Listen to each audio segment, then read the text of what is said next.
হরে কৃষ্ণ। আপনারা সকলে কেমন আছেন? আমি তো ভগবানের কৃপাতে ভালোই আছি।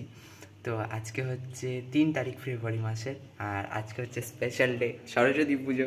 তো ফাইনালি সরস্বতী পুজোর ব্লগটা আপনাদের সকলের সামনে আমি তুলে ধরলাম, এবং সরস্বতী পুজো হয়ে যাওয়ার পরে কিন্তু আমি ইন্ট্রোটা দিচ্ছি। তো চলুন আর বেশি বকবক করবো না, দেখে নেওয়া যাক। তো আপনারা এখানে দেখতেই পাচ্ছেন আমি এখানে ঠাকুরের সমস্ত জিনিস সাজিয়ে গুছিয়ে একদম রেডি করে রাখছি, যাতে মানে পুরোহিতকে এসে যাতে কোনো কিছু না করতে হয়। আর এই যে আমাদের মা সরস্বতীর সুন্দর প্রতিমাটি কেমন হয়েছে কিন্তু আপনারা অবশ্যই কমেন্টে জানাতে ভুলবেন না। আর আপনারা কে কোথা থেকে দেখছেন এটাও কিন্তু জানাতে হবে আপনাদেরকে।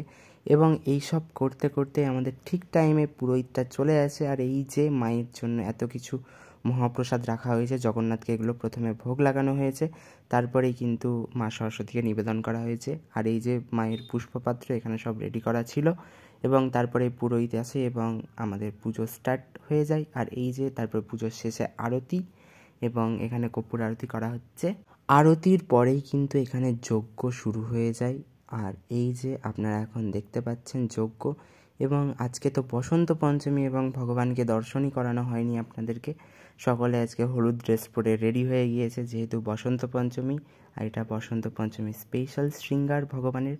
ভগবানকে কেমন লাগছে অবশ্যই আপনারা জানাতে ভুলবেন না। পুজো শেষ করার পর আর প্রসাদ মানে পাওয়ার পর আমরা কিন্তু বেরিয়ে পড়ি একটু ঘুরতে। আর এই যে আমার একটা বন্ধু, আমরা দুজনে মিলে এখন যাচ্ছি ঘুরতে। আমরা যাব এখন স্কুলে আমাদের, এবং তার আগে আমি একটু ওদের বাড়িতে আসি। ওদের বাড়িতেও পুজো হয়েছে, আর এই যে সেই প্রতিমা কি সুন্দর দেখাচ্ছে।